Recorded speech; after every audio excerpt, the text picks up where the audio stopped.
Assalamualaikum Pak Arif, Pak Dr. Arif Ismadi.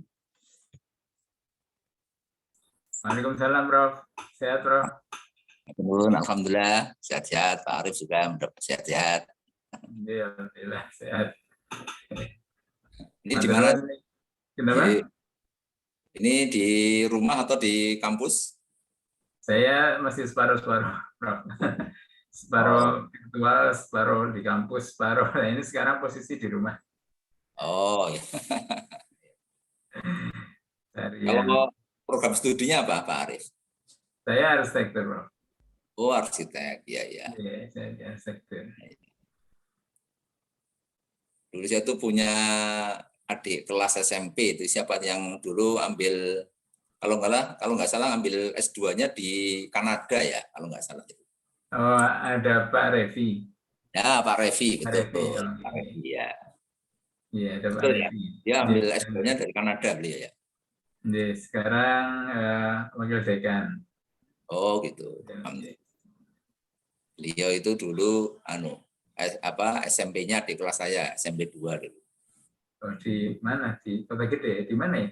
Di SMP 2 itu dekat depan Taman Pintar tuh loh, Pak Arif. Oh, bukan Kota Gede, di Taman Pintar. Kan kalau Kota Gede itu kan SMA 5, SMP kok.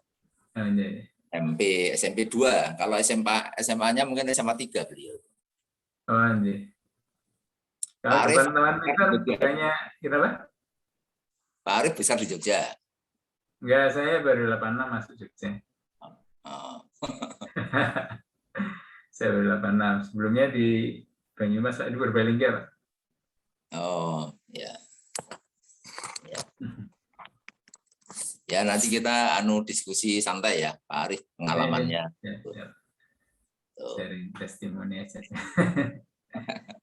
Dulu ambil S3-nya di mana, Pak Arif? Di Belanda. Oh, gitu. Di Belanda, ya. Bedanya apa dengan yang model penulisan disertasi yang biasa itu bedanya? Iya, mungkin kalau yang saya rasakan, yang saya rasakan dan mungkin teman-teman rasakan juga. Kalau S3 model paper itu kan ibaratnya ujian itu lebih ke seremonial diskusi ringan, Pak. Diskusi akademik ringan. Pak. Jadi bukan pengujian yang kemudian berakibat lulus nggak lulus. Itu yang mungkin membedakan. Karena sebenarnya pengujiannya pada saat publikasi itu, Prof. Ya. Jadi pada saat paper dibaca oleh reviewer internasional dari mana-mana, diperbaiki, dicoret, itu kan sebenarnya proses pengujiannya di situ sampai benar-benar finding-nya diterima oleh komunitas saintifik. Sehingga ketika defense terakhir atau ujian terbuka itu kan sebenarnya lebih kepada diskusi publik atau diskusi akademik ini aja, Prof. Ya. Kalau jurnalnya itu nggak ditentukan ya, Q berapa itu ya, harus Q1 atau apa persyaratannya? Q2. Ya, sebenarnya ditentukan sih, mereka akan rekomendasikan jurnal yang masuk dalam ISI atau ya Thomson Reuters, mereka punya kategori sih, tidak minimum 2. Kalau jurnal-jurnal yang di luar itu mereka sarankan tidak sih, Prof.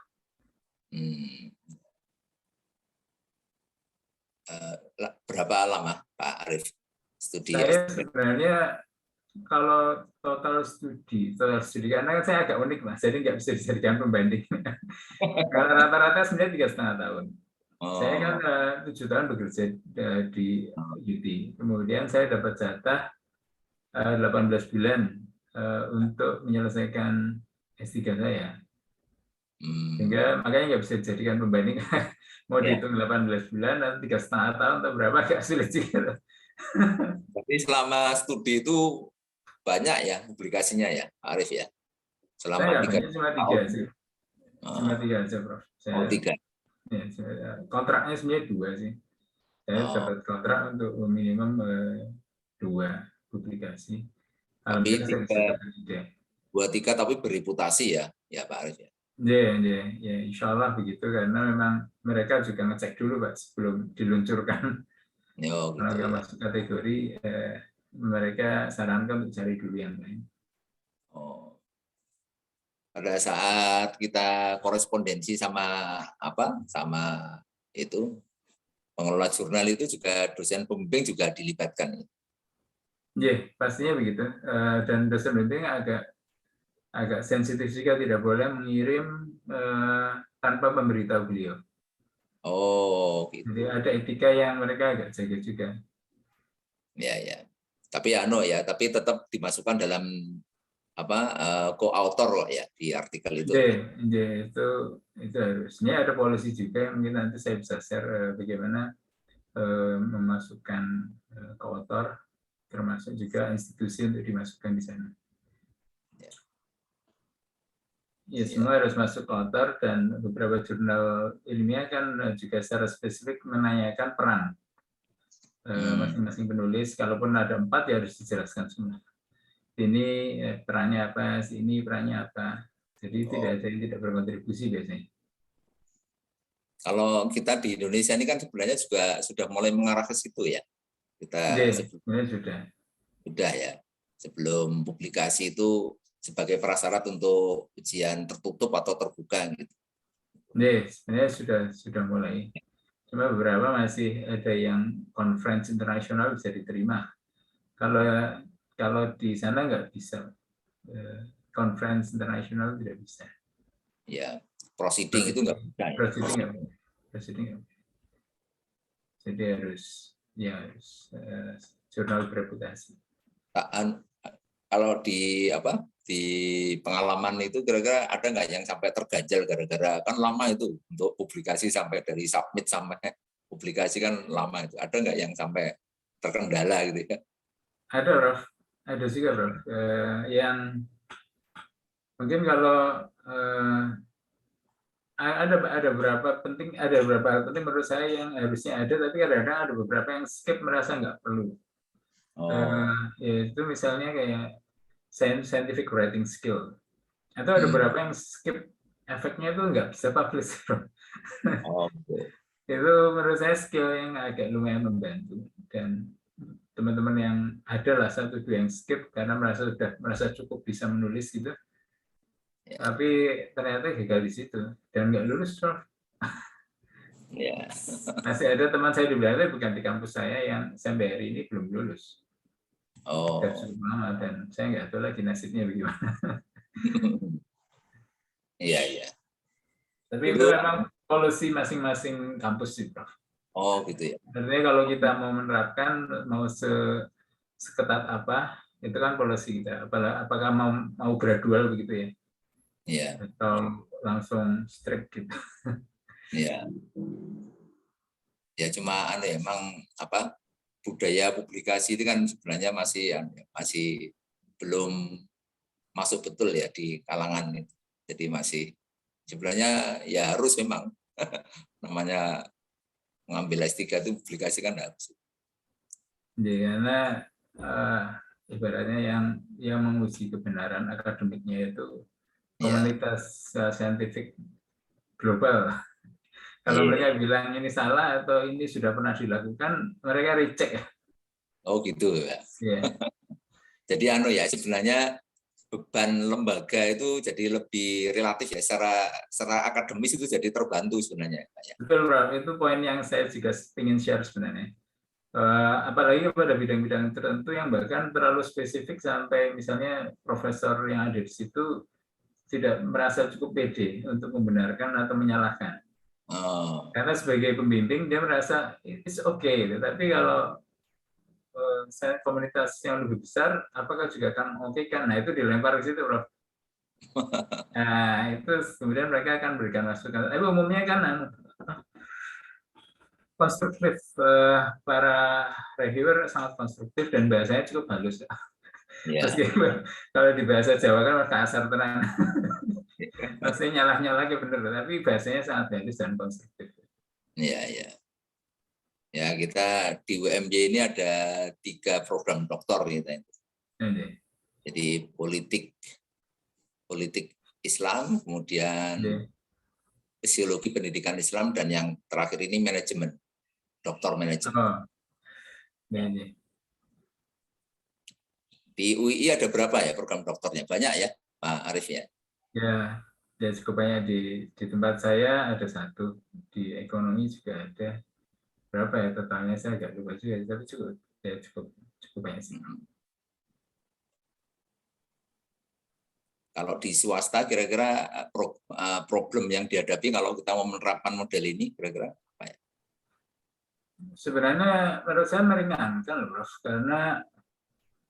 Eh, karena tadi ketika jumlah dosen kita pada bidang tertentu kan selalu bidang baru, Prof. Kalau S3 tidak Ya, cukup, maka pertanggungjawaban akademisnya itu bisa dibantu oleh reviewer dari internasional. ya. Itu Ya, mungkin menurut saya yang paling paling membantu secara institusi. ya.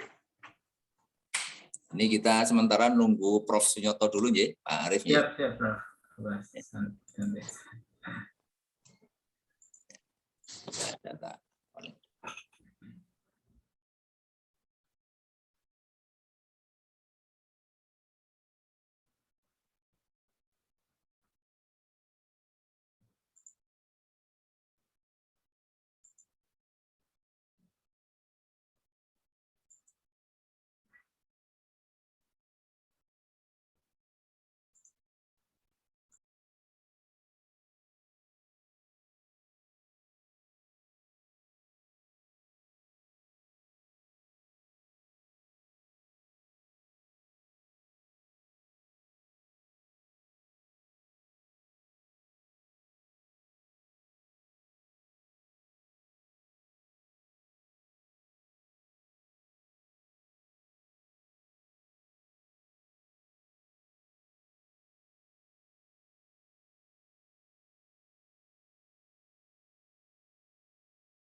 Halo. Baik. Ya, Assalamualaikum Prof. Sunyoto. Waalaikumsalam. Oke. Nggih, Bisa Pak. kita mulai ya, Prof? Nggih, saged. Baik ya. Ya. Baik, Assalamualaikum warahmatullahi wabarakatuh. Waalaikumsalam warahmatullahi wabarakatuh. Alhamdulillah, wassalatu wassalamu ala rasulillah, wa ala alihi wa ashabihi ajma'in, amma ba'du. Prof. Sunyoto yang saya hormati, Pak Dr. Arif Wismadi yang saya hormati, Bapak, Ibu-Ibu, peserta diskusi tematik yang saya hormati, syukur alhamdulillah pada kesempatan siang hari ini kita akan mendiskusikan satu tema yang menarik ya menurut kami ya, karena kita akan memperkenalkan, mencoba mempromosikan sebuah model penulisan disertasi ya, dengan berbasis jurnal internasional. Nanti kita diskusikan kira-kira pengalaman-pengalaman menarik apa, terutama dari Pak Dr. Arif ya, yang punya pengalaman menyelesaikan studi S3 di Belanda dengan model seperti ini.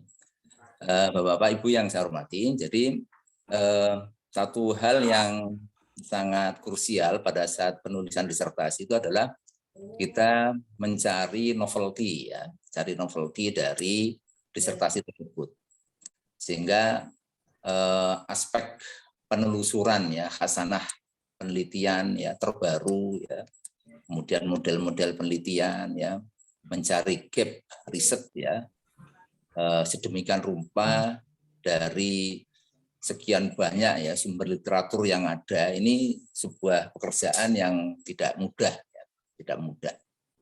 Kita coba, kita berusaha untuk menghindari aspek-aspek yang sifatnya duplikasi dan sebagainya ya, sehingga benar-benar studi literatur ini menjadi sebuah langkah akademis yang sangat penting ya, untuk bagaimana kita bisa menghasilkan sebuah disertasi yang diharapkan bisa menambah khasanah keilmuan ya. Nah, nanti Prof. Sunyoto nanti akan bisa menjelaskan ya kira-kira perspektif ya beliau sebagai seorang guru besar yang cukup senior ya dalam mengangkat ya tema penulisan disertasi ini seperti apa. Kemudian Pak Dr. Arif nanti akan menjelaskan pengalaman ya, pengalaman empirisnya beliau selama menyelesaikan S3-nya di Belanda dengan model ini seperti apa. Saya kira demikian. Kesempatan pertama kami sampaikan kepada Prof. Sunyoto. Monggo Prof. Sunyoto. Terima kasih, Prof. Assalamualaikum warahmatullahi wabarakatuh. Jadi izinkan saya share slide ya. Iya, monggo. Apakah bisa dilihat slide saya? Sudah Prof. Ya, oke. Tinggal di blow up, Prof. Oke, sudah di blow up. Baik, terima kasih. Ini saya bersama Pak Arif Wismadi, doktor arsitek beliau, tapi ini sekarang sudah disiplinnya sudah macam-macam ya, Pak Arif ya. Angga B sudah. Saya coba ini ya sumbangan pemikiran aja, pemikiran awal ya. Nanti kita coba diskusikan apakah format seperti ini relevan apa tidak untuk kita, untuk di Indonesia. Ya, silakan nanti diberi input, diberi kritik. Nah, saya ingin mengulang sedikit saja bahwa disertasi itu adalah karya tertinggi ya.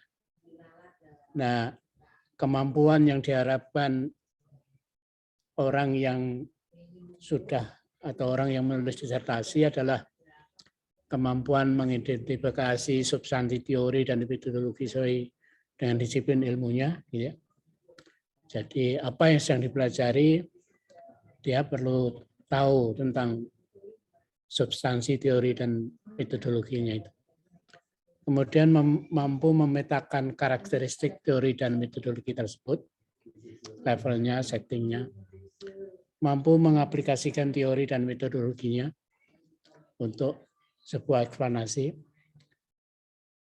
kemudian memberikan kritik dan kritik dan relevansi dari teori dan metodologi tersebut.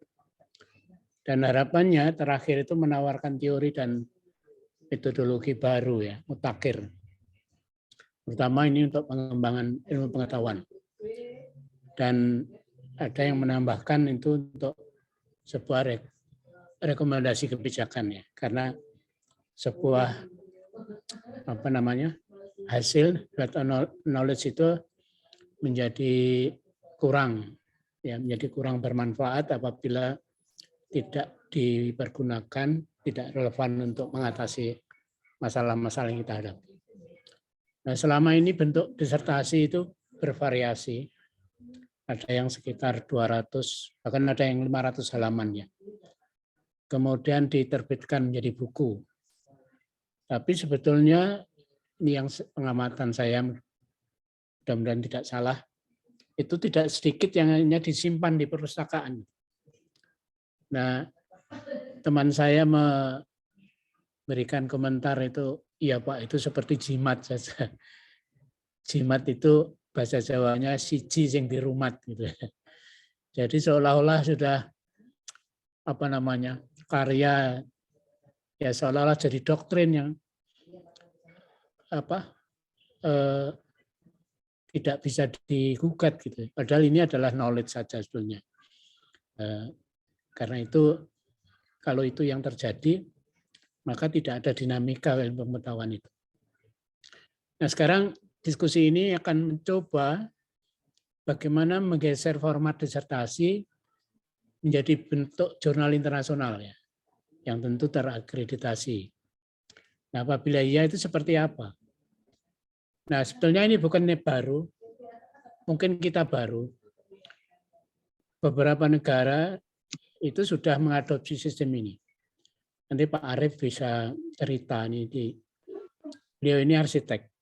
Bagaimana di Belanda dengan sistem itu. Nah, saya tadi juga dapat WA dari Profesor Bambang Hari Wibisono, besan saya itu mantan, saya tidak tahu apakah ada di sini, mantan atas pendidikan, di Belanda dan dubes di Perancis ya. Itu juga sudah di sana sudah sangat familiar. Nah, saya karena itu lalu seperti tidak ada yang tidak harus sesuatu yang baru. Meskipun karena ini barang baru bagi kita, ya, itu mungkin bisa menimbulkan pertanyaan-pertanyaan. Termasuk bagaimana ini menerapkannya, karena seperti itu kadang-kadang ada yang menjustifikasi sebagai plagiarisme. Lalu apakah peraturan pemerintah sudah mengadopsi itu? Teman saya Profesor Heru Nugroho sudah pernah menyatakan itu sebenarnya sudah ada di kementerian itu. Jadi dapat diakomodasi, nanti bisa dicek di kementerian dan bisa tanyakan beliau. Nah, inilah kira-kira diskusi siang ini kita berharap untuk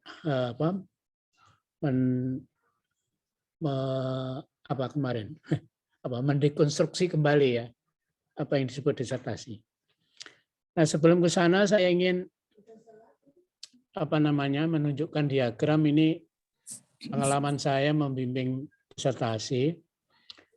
Idealnya itu memang mungkin di slide show bisa Prof ya, di slide show. Di slide show mungkin biar kelihatan. Oke. Iya, itu permintaannya kan ada literatur review, ada konteks, ya, ada social gap, apa sebetulnya yang jadi masalah gitu. Lalu ada supporting datanya apa tidak. Jadi supporting datanya ini memang harus ilmiah ya, bukan kayak menteri ada big data gitu. Itu bukan itu namanya big data tapi tidak dianalisis. Nah, lalu ada academic judgment dan ini sambung dengan concepting framework. Nah, disinilah lalu nanti lahir knowledge gitu ya. Policy dan untuk mendeteksi. Tapi coba amati ini.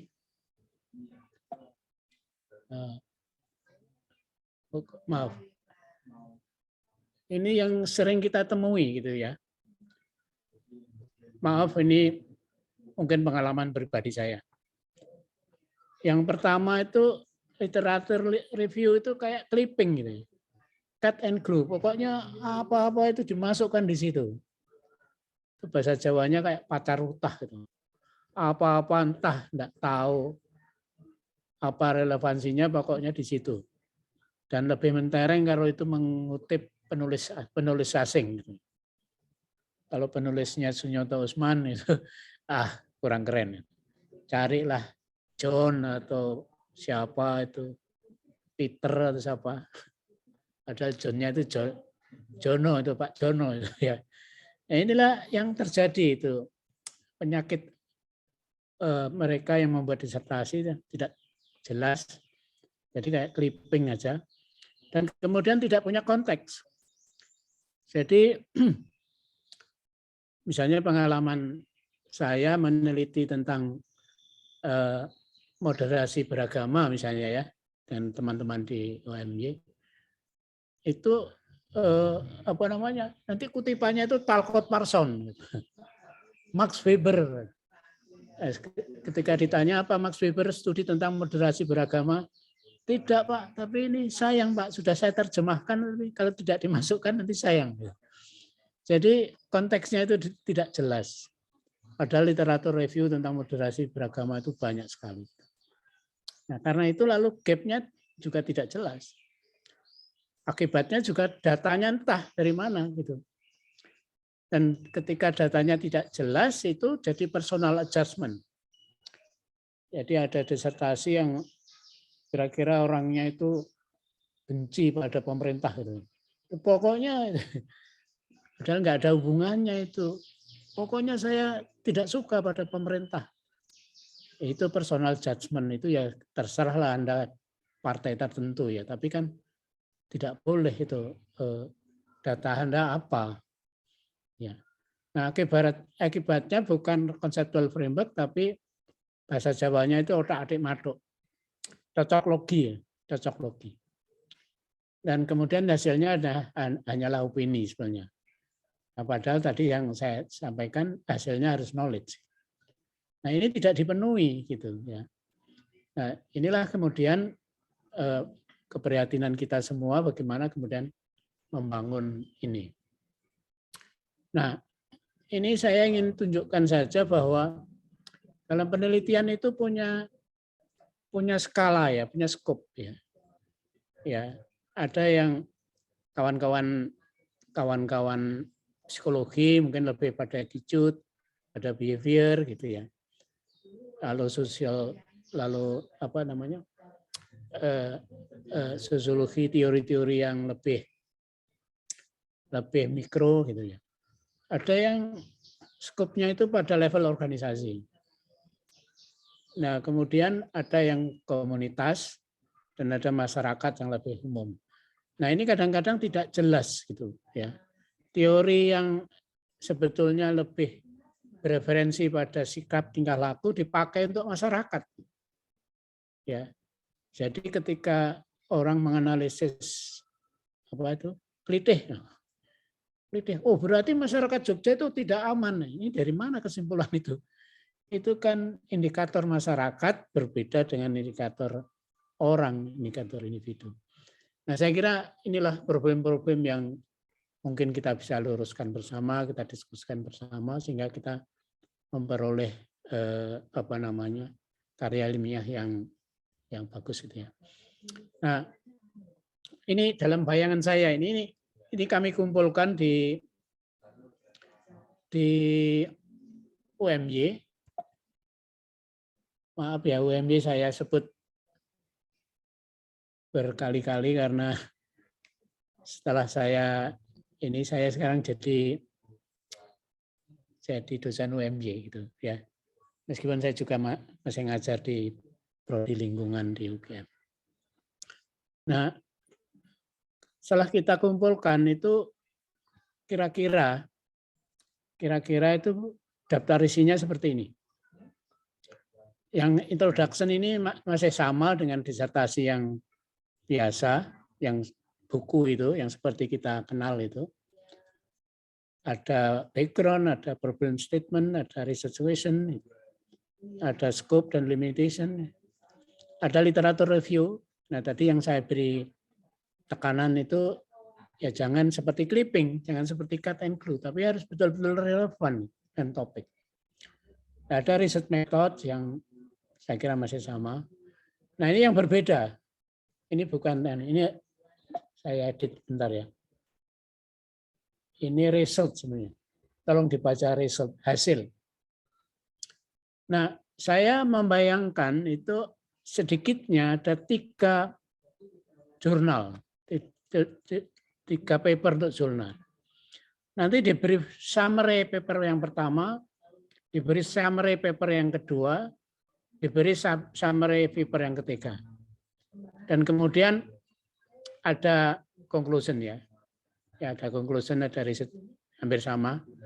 Nah, bedanya ini papernya itu dicantumkan ini, disertakan dalam disertasi ini. Ya, jadi appended papers. Ada first paper yang pertama, ada paper yang kedua, dan ada paper yang ketiga. Nah, inilah kemudian yang membedakan di sini, ya, di sini resultnya kalau biasanya kan, kemudian ini ada mungkin 60-65% dari disertasi isinya di sini. Kalau di sini jadi summary saja. Tapi makalahnya disertakan di sini, dilampirkan di sini, appended papers-nya di sini. Ya. Ini dalam bayangan saya, silakan nanti diberi kritik, diberi komentar apakah ini cocok apa tidak, relevan apa tidak. Nah, dalam kapasitas saya sebagai Kaprodi Program Doktor Politik Islam di UMY, kami sudah mencoba mengeterapkan ini dan sejumlah mahasiswa sudah melakukan melakukan awal. Dan terus kami evaluasi seperti apa supaya hasilnya ke depan menjadi lebih baik. Nah, itu yang bisa saya sampaikan, Prof. Imam. Mungkin bisa diteruskan pada Dr. Aris Wismadi sebelum kita diskusi. Terima kasih. Ya, terima kasih Prof. Sunyoto Usman atas paparannya yang mengungkapkan, menjelaskan bagaimana disertasi itu sebuah karya yang benar-benar bisa memunculkan ya novelty dari hasil kajian literatur ya, yang tidak hanya sekedar clipping, tapi benar-benar nanti bisa menemukan riset gap ya, sehingga bisa dipertanggungjawabkan secara akademik. Baik, kita sekarang mendengarkan ya materi dari Pak Dr. Arif Wismadi ya. Beliau adalah dosen Fakultas Teknik Arsitek ya, Universitas Islam Indonesia ya. Punya pengalaman mengambil S3 di Belanda dengan model disertasi dengan publikasi di jurnal internasional. Jadi mungkin nanti bisa menyampaikan ya bagaimana pengalaman beliau dan kemungkinannya ya manakala diterapkan di Indonesia. Monggo Pak Dr. Arif Wismadi, kami persilahkan. Baik, matur nuwun Prof. Imamuddin, Prof. Sunyoto yang sudah mengajak saya untuk sharing di sini. Izinkan saya menggunakan slide. Mungkin slide pertama perkenalan dulu biar tahu konteksnya, Prof. Ya, bidang saya arsitektur, kemudian urban management juga di Belanda, kemudian S3-nya infrastruktur dan community development. Ini sebenarnya saya ikut-ikutan Prof. Nyoto menuju ke sosial politik begitu, tapi dalam konteks infrastruktur. Nah, dalam ini memang konteksnya saya hari ini tidak akan ibaratnya lebih kepada testimoni sebenarnya. Bukan sharing pengetahuan juga, karena jelas bahwa Pak Guru Besar di Dewan Guru Besar di UMY sudah sangat paham tentang apa yang terjadi di dalam ranah akademik di level S3, termasuk juga tidak hanya di Indonesia. Sekali lagi, ini bagian dari testimoni saya sebagai salah satu peserta program dokter di sana. Jadi bukan dalam konteks pengalaman kerja saya selama ini, baik di penelitian di Belanda, kemudian juga di pusat studi di UGM, maupun sebagai pengajar di UI. Izinkan saya sedikit menyampaikan yang mungkin, mohon maaf, agak ringan-ringan saja ini, Prof. Karena begini, testimoni saya yang pertama adalah saya akan cerita bahwa PhD Defense yang mungkin kalau di Indonesia itu, apalagi yang tertutup ya, yang terbuka itu juga mungkin sesuatu yang sangat menegangkan barangkali. Tapi kalau di sana mungkin kurang begitu menegangkan karena sifatnya adalah mungkin bisa dianggap sebagai diskusi akademik yang ringan. Karena ujiannya adalah justru pada saat publikasi jurnal ilmiah. Jadi jurnal ilmiah itu adalah sebenarnya sebuah pengujian yang barangkali diuji di kampus kita sendiri tidak cukup karena bidang-bidang baru itu sangat luas. Dan yang mengetahui bidang-bidang itu mungkin profesor ataupun dokter-dokter baru di bidang tersebut di luar negeri. Yang secara blind review itu akan mengevaluasi tidak peduli seberapa senior kita, seberapa bagus kita, seberapa sudah dikenal kita, mereka akan tutup mata. Yang penting kalau substansinya salah ya dicoret, dikembalikan begitu. Jadi pengujiannya sebenarnya pada saat publikasi jurnal ilmiah. Sehingga pada saat defense itu sebenarnya lebih pada diskusi akademik yang boleh dibilang ringan, bisa dipahami oleh semua level, semua kalangan. Kemudian memang ada sesi-sesi conference, itu juga mungkin kalau saya dan teman-teman selalu menganggapnya sebagai ajang latihan. Karena proceeding tidak akan sah sebagai hasil yang bisa dipakai untuk passing grade untuk bisa mendapatkan gelar PhD. Jadi conference sekali hanya ajang latihan, kita sadar benar atau sebagian dari kita justru adalah sesi untuk bisa keliling dunia gitu, sana kemari, belajar, cari teman dan seterusnya. Tapi secara akademisnya ajang latihan untuk menyusun sebuah publikasi jurnal ilmiah. Dengan risetnya sendiri upaya untuk pemenuhan janji dalam proposal, yang dimana dalam proposal mungkin sebenarnya penting untuk membuat satu rencana yang cukup cermat untuk melakukan perjalanan selama mungkin 3,5 tahun ya. Average itu biasanya 3,5 tahun. Setengah tahun pertama mungkin proposal, 3 tahun kemudian adalah perjalanannya. Nah, mungkin yang boleh saya share juga adalah pembekalan, karena kalau kita mau menuntut adanya suatu publikasi jurnal ilmiah sebagai salah satu keluaran, sangat penting sebenarnya membekali mahasiswa untuk memiliki kemampuan itu. Nah, pembekalan seperti apa saya nanti juga akan share. Baik, ini sebagai gambaran bagaimana PhD Defense sebuah diskusi akademik yang ringan. Ini judul disertasi saya. Saya defense tanggal 11 November 2015. Mereka sering menyebut sebagai layman talks. Jadi bahasanya tidak boleh terlalu ilmiah, harus bisa dipahami oleh semuanya, termasuk ya anak-anak kita yang masih SMP atau SMA harus bisa paham juga. Dan semua orang dalam ruangan yang bidang ilmiah beda-beda juga paham. Artinya harus dibahasakan menjadi bahasa yang sesederhana mungkin. Jadi bukan menunjukkan sesuatu yang sangat complicated, tapi justru disederhanakan sampai pada level yang semua orang bisa memahami apa inti dari disertasi kita.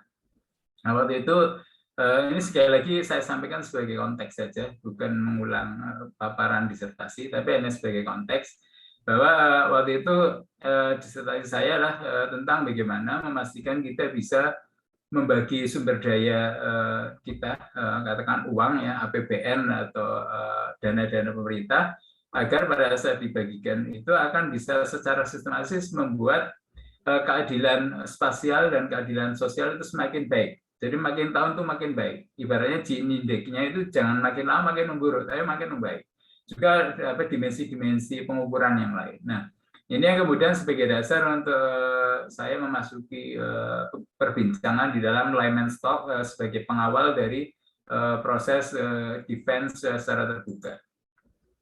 Sehingga saya sampaikan juga di situ bahwa memang ada problem yang cukup sulit dan selama ini dalam membagi rupiah, membagi anggaran, itu ada yang basisnya adalah place based. Jadi berdasarkan lokasi di mana ada ketimpangan spasial. Kemudian ada kelompok yang mungkin sangat fokus kepada people centered. Yang penting kalau ada orang miskin ya dikasih dimanapun lokasinya. Dan rumusnya itu biasanya beda. Efeknya sehingga kadang-kadang yang melakukan base-base melupakan people center, yang melakukan dengan cara people center juga melupakan base-base. Akibatnya mungkin di satu sisi ketimpangan sosialnya menurun, tapi spasialnya ternyata meningkat. Atau sebaliknya. Nah, itu yang kemudian menjadi problem, bagaimana kita bisa membuat satu formula, satu rumus, satu cara, satu pendekatan agar sekali gebrak dengan satu rumus. Dalam ini sebenarnya prosedur formal yang harus bisa dirumuskan dalam sebuah perhitungan komputasi. Itu yang kemudian menjadi entry point saya untuk memasuki proses penelitian saya. Dan di sini kita mungkin sama-sama memahami bahwa untuk bisa membagi secara ideal, maka mungkin ada beberapa pertanyaan, apakah yang terkait dengan, apakah ada kaitannya dengan infrastruktur yang sudah ada di sana, kemudian apakah ini bisa menghasilkan pertumbuhan, apakah uangnya cukup atau tidak, apakah itu bisa menghilangkan kemiskinan, atau ini bisa melayani semua wilayah, atau mungkin apakah mereka akan memilih saya lagi. Pertanyaan-pertanyaan ini yang kemudian harus dijawab cara mana yang paling mudah. Nah, untuk itu kemudian ini sebenarnya embrio dari 3 paper yang kemudian menjadi syarat. Saya sebenarnya syaratnya waktu itu cuma 2, cuma memang 3 itu satu yang menurut saya juga cukup masuk akal juga. Jadi ketika problemnya disusun dalam sebuah struktural problem dalam decision model, yang pertama intelligent based, itu kemudian penelitian saya adalah mencoba mencari tahu bagaimana caranya secara simultan dalam satu gebrakan, satu rumus, satu cara perhitungan itu sekaligus kena sosial disparity-nya berkurang, spasial disparity-nya berkurang. Sehingga kemudian penelitian saya yang pertama adalah mencari tahu apa sih efeknya ketika dalam membagi uang, membagi rupiah, membagi BLT atau membagi apapun dengan cara tidak hanya melihat orang tapi juga melihat lingkungan. Kemudian yang kedua, ketika itu terjawab bahwa penting atau tidak pentingnya, kemudian masuk dalam design stage.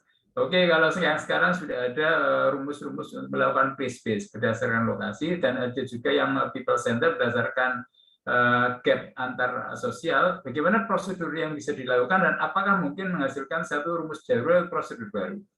Kemudian tentunya kalau itu sudah ada, baik yang tradisional maupun yang kita usulkan, karena PhD umumnya adalah mengusulkan satu cara baru, maka kemudian diuji.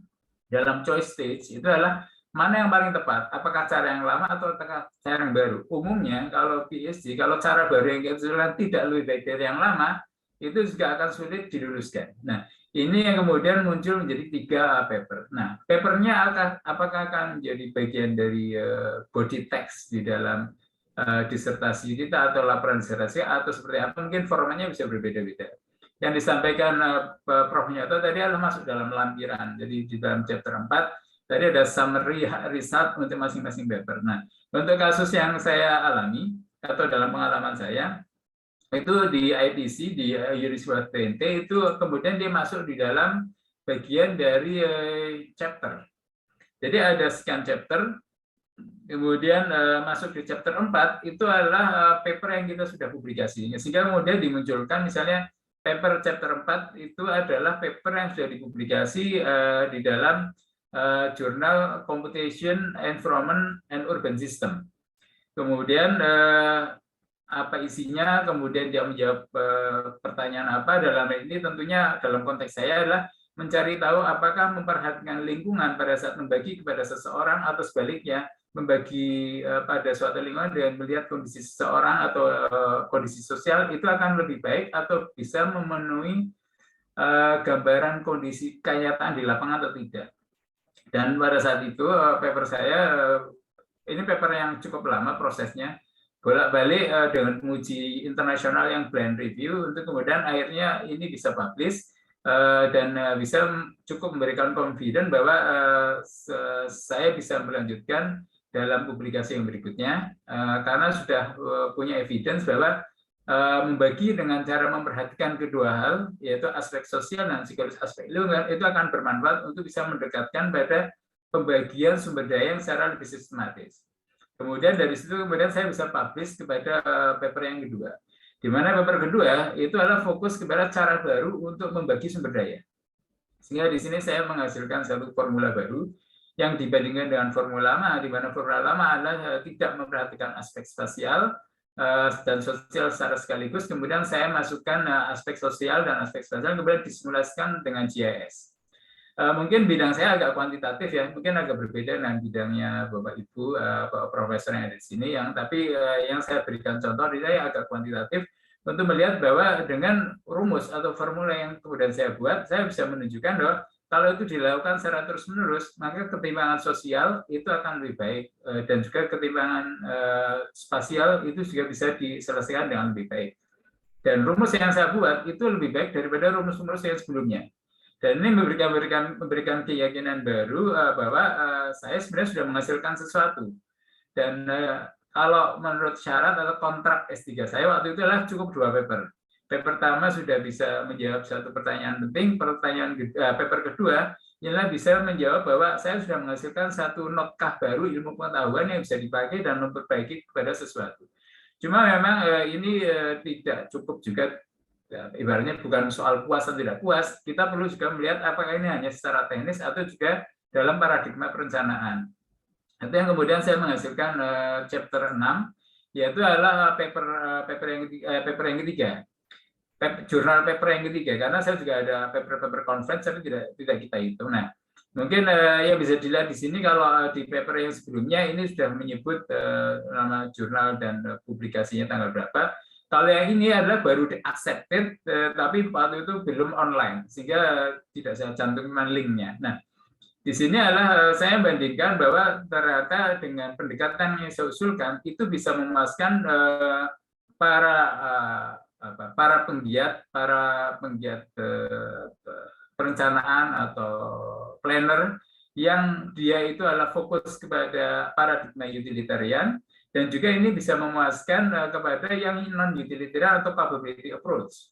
Dan itu yang kemudian dengan paper itu, kalau ini prosesnya agak cepat, mungkin nggak sampai 3 bulan sudah publish, yang dimana akhirnya saya sudah memenuhi 3 buah paper. Dan 2 paper sebenarnya sudah cukup kalau diedisi, di mana dengan kriteria itu sudah bisa proses untuk menuju sidang terbuka atau sebenarnya sudah sifatnya seremonial. Nah, 3 ini memang membutuhkan satu perjalanan, dan kalau refleksi perjalanan seperti apa, mohon izin saya bisa share bahwa memang untuk menuju kepada 3 paper ini yang bisa disampaikan oleh Prof. Nyoto, ada yang kita sebut sebagai konteks paper juga.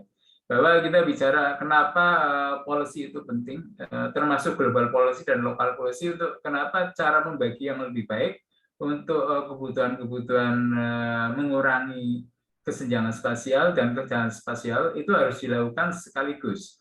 Dari situ saya melakukan bacaan literatur review yang cukup panjang, sehingga kemudian menghasilkan satu konteks paper.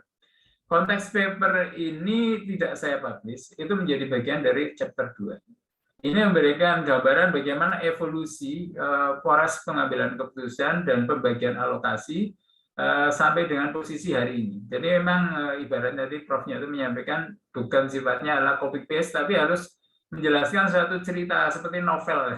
Novel yang menarik untuk bisa diikuti oleh pembaca sampai akhirnya kepada kondisi yang sekarang. Kemudian saya juga punya background paper, ini cukup ditampilkan dalam conference, karena ini adalah baru paper saya yang pertama, saya tidak hitung atau kami tidak hitung sebagai syarat kelulusan. Ini dilakukan di Surabaya, di mana adalah sebenarnya untuk melihat keterbatasan metode pengukuran keadilan sosial, termasuk juga ide-ide untuk membagi resources ketika hanya satu dimensi sosial atau dimensi spasial. Itu kita explore, kita presentasikan dalam sebuah conference, dibahas oleh peserta conference. Pasti ada review, tapi reviewnya sangat simpel mestinya kalau conference. Sehingga memang umumnya kita melihat conference itu sebagai bagian dari ajang latihan saja. Kemudian dari sini kita kemudian menghasilkan beberapa paper yang kita sebut sebagai working paper. Working paper yang benar-benar menghasilkan paper untuk menghasilkan kebaruan, yaitu working paper 1, 2, dan 3. Yang pertama tadi sudah disampaikan tentang bagaimana kita melihat pentingnya memperhatikan lingkungan atau kondisi lingkungan, disparitas lingkungan pada saat membagi pada seseorang atau sebaliknya. Dan ini kemudian menghasilkan scientific journal di SIUS. Memang ada proses untuk melakukan uji coba, diskusi di lingkungan akademik, tapi sifatnya conference, yaitu saya lakukan di Stanford.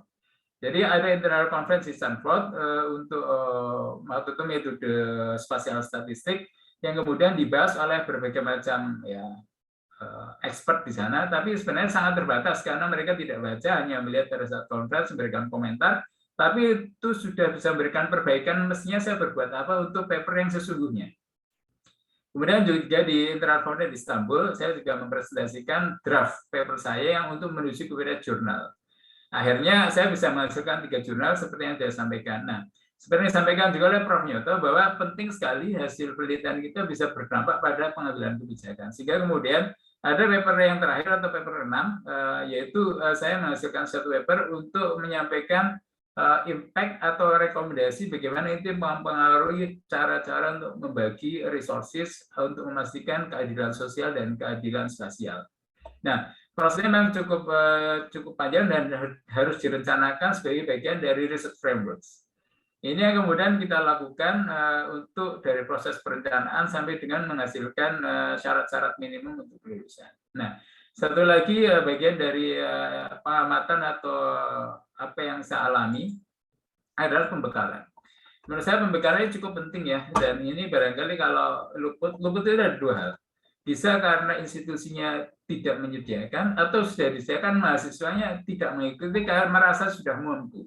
Dan menurut saya ini yang sering menjadi kendala kenapa ada mahasiswa yang bahkan sampai tidak lulus ketika skip beberapa aspek penting. Ya, mungkin ada yang sudah merasa cukup senior sehingga tidak perlu merasa mengikuti beberapa proses. Karena memang di sini itu ada satu adalah ada 6 bulan proposal. 6 bulan proposal harus disusun, termasuk adalah menyusun training and supervision plan. Dalam 3 tahun ke depan apa yang akan dilakukan, kegiatannya seperti apa, kemudian advanced education training apa yang harus diikuti. Nah, sebagai gambaran mungkin tidak sama persis yang sistem kita SKS dengan mereka ECTS. Tapi sebagai perbandingan kalau ECTS itu kira-kira 28 jam satu ECTS. Nah, umumnya kalau PhD itu harus melewati 32 ECTS atau kurang lebih 22 minggu. 22 minggu itu kurang lebih juga totalnya mungkin sekitar 6 bulan. 6 bulan untuk satu adalah melakukan literatur review.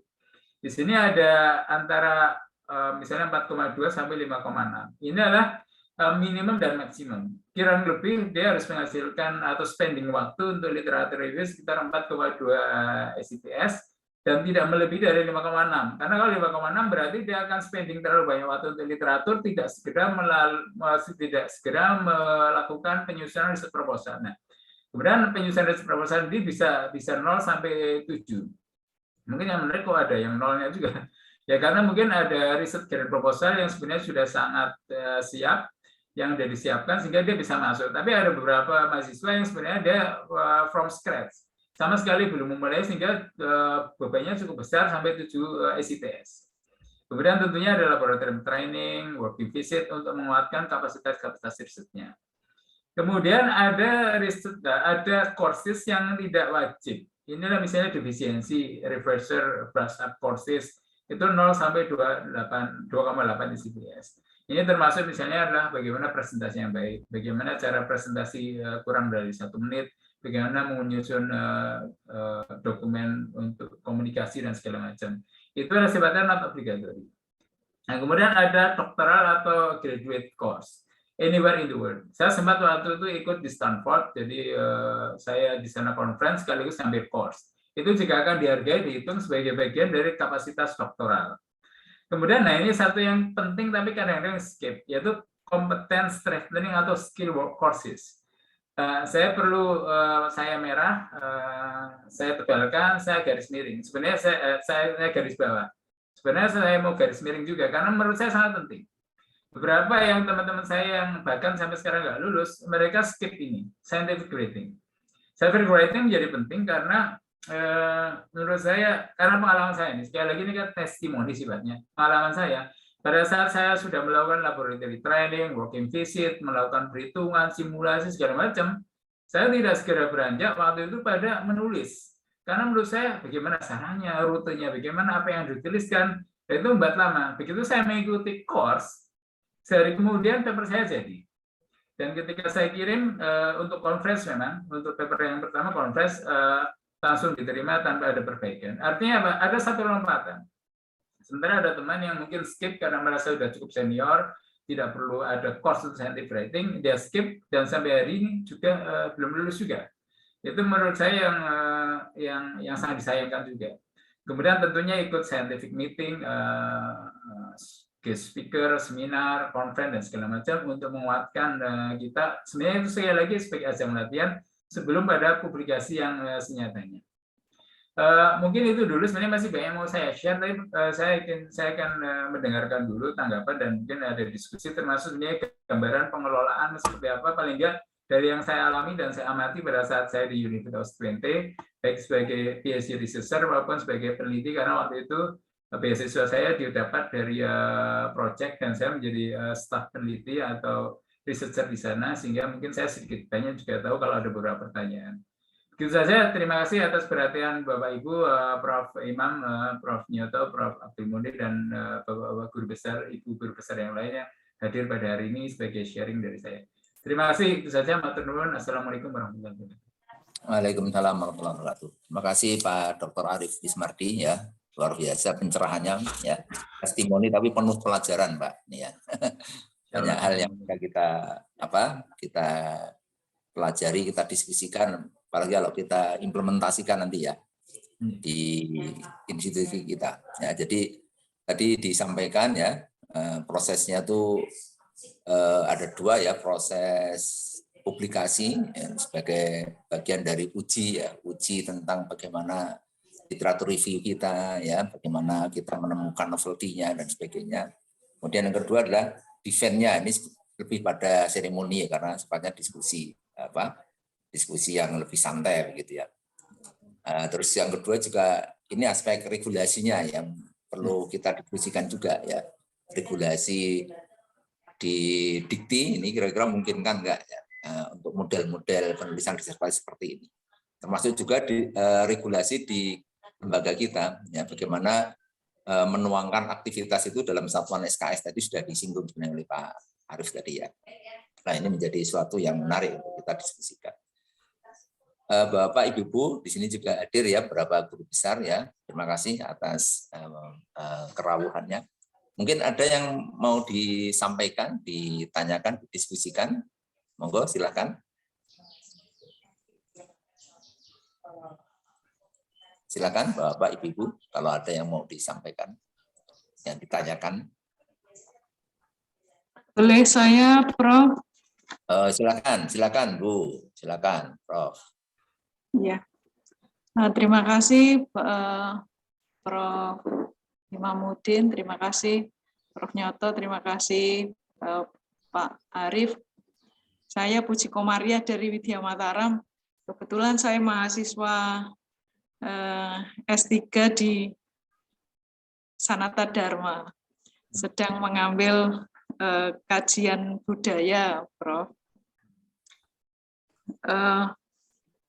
Sedang juga menyusun proposal yang nantinya juga basisnya nanti untuk syarat ujian disertasinya. Nanti kalau kita sudah bisa mensubmit tulisan untuk ke jurnal, tapi masih agak mendingan jurnalnya sudah diturunkan dari jurnal internasional menjadi jurnal Sinta 1 sampai 6 kalau tidak salah seperti itu. Nah, itu pun juga ya kita harus banyak bekerja keras untuk, karena dalam penyusunan proposal ini kan kita belum pernah melakukan riset. Kita hanya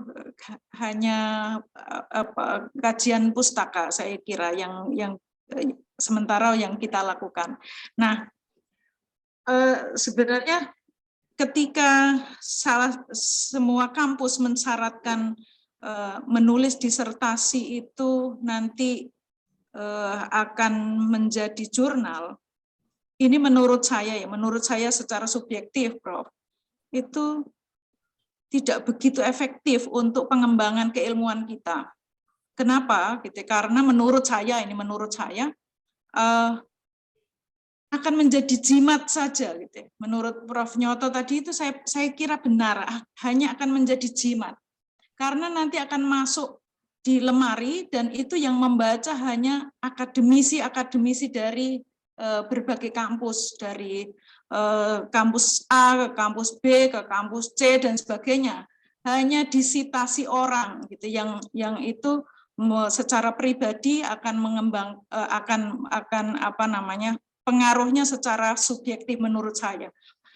Kalau menurut saya disertasi itu nantinya harus menjadi buku, itu menurut saya lebih baik.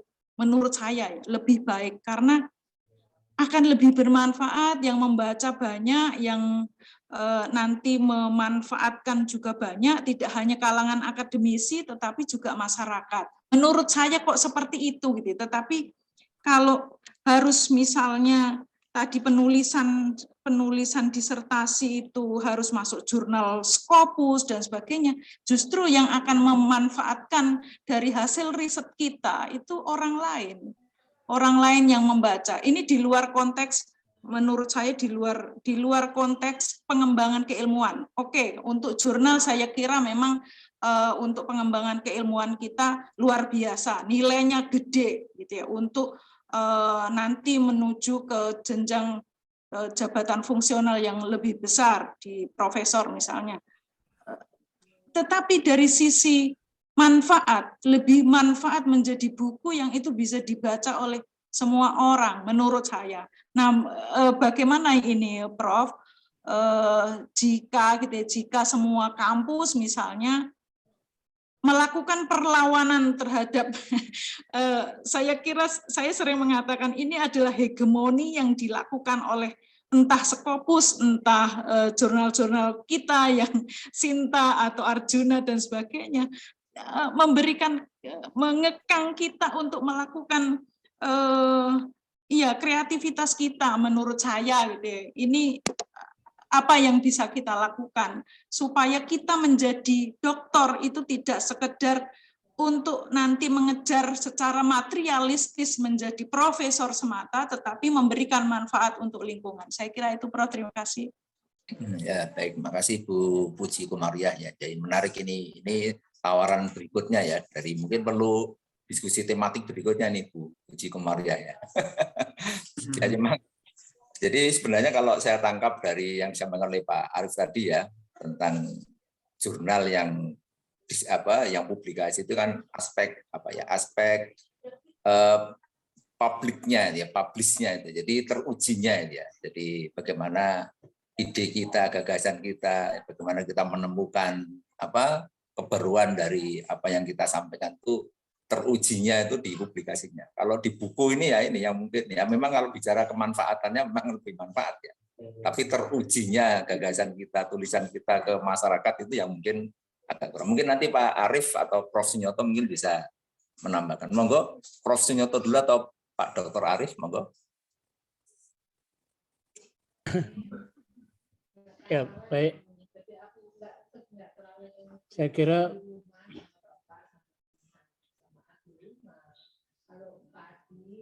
Saya kira gini, ini Bu Puji yang wakil rektor itu ya? Jadi, Prof. Oh ya. Begini Bu Puji ya. Pertama tadi nulis buku tadi ya. Nulis buku itu tidak sederhana ya, nulis buku itu ya.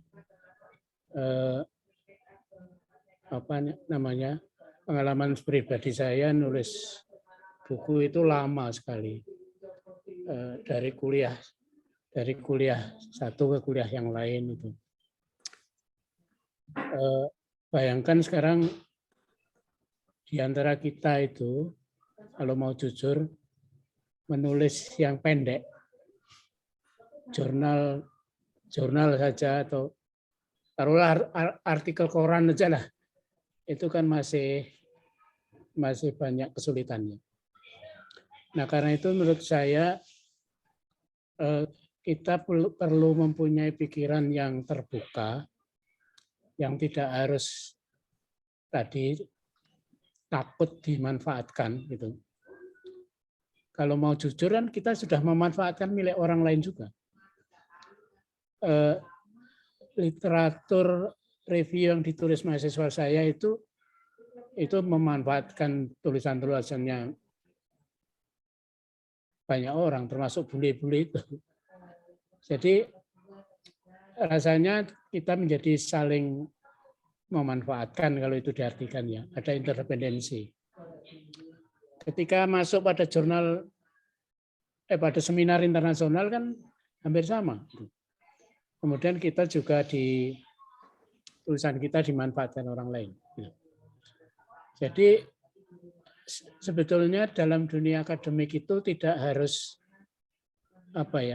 tidak harus ada kecurigaan seperti itu. Ya. Kemudian yang kedua, ini guyonan saya dengan kawan-kawan di Pustral itu. Ada Pak Andi ada di sini enggak nih Pustral? Ya, ada. Ya, guyonan saya begini. Ketika saya bilang, Anda jangan mengagumi tulisan saya loh ya. Gitu. Kenapa Pak? Ketika Anda kagumi, ide saya sudah berubah gitu. Jadi sebetulnya ide yang kita tawarkan itu berkembang ya, tidak stagnan ya, tidak berhenti. Kecuali kalau tadi jimat itu lalu nulis satu tulisan itu, nulis diktat waktu kuliah dulu tahun 80-an itu, kemudian dipakai tahun 2000 gitu ya. Ya itu pasti ya tidak menolong perkembangan ilmu pengetahuan ya. Jadi jangan diletakkan tulisan teori metodologi itu jadi ayat suci yang seolah-olah doktrin yang tidak bisa digugat. Tidak, itu biasa saja itu. Nah, kalau misalnya disiplin saya, kalau saya belajar sosiologi, itu banyak itu teori sosiologi yang sudah nggak bisa dipakai. Ya, kan terutama misalnya teori-teori klasik yang disampaikan oleh Max Weber, Durkheim, Karl Marx gitu. Kan itu dibangun pada revolusi industri Eropa. Sekarang ada revolusi digital, ada 4.0, 5.0, dan nggak bisa ada tulisan yang judulnya itu sosiologi sudah mati, sudah mati, sudah nggak bisa. Nah kita ambil yang kemudian masih relevan. Di sosiologi ada strukturalis, ada posmo, ada poststrukturalis dan seterusnya, itu sudah macam-macam itu. Yang Anda pakai yang mana gitu. Nah, kalau saya itu berpikir lain, ya silahkan aja lah. Wong itu belum tentu benar kok. Itu kan hasil sebuah peradaban tertentu. Peradaban ini berubah, apalagi kalau sosial itu, peradaban sosial itu berubah. Orang tidak bisa membayangkan bagaimana demo, misalnya demo politik, menjadi dari permainan cukong ke cukong, gitu, preman ke preman. Padahal zaman dulu yang saya pelajari dari dosen-dosen saya di Visipol itu, demo itu gerilya kota. Itulah yang bisa menjatuhkan Soekarno dulu, bisa menjatuhkan Soeharto juga. Tidak terbayang, tidak diajari saya Bapak, ini bayaran gitu ya. Nah, ini kan artinya fenomena demo sudah berubah. Dan kalau kita masih memakai teori-teori lama, sudah nggak bisa membaca ini. Gitu. Jadi Bu Warek, Anda masih berpikir seperti itu silahkan. Tapi saya coba untuk lebih kita inklusif ya.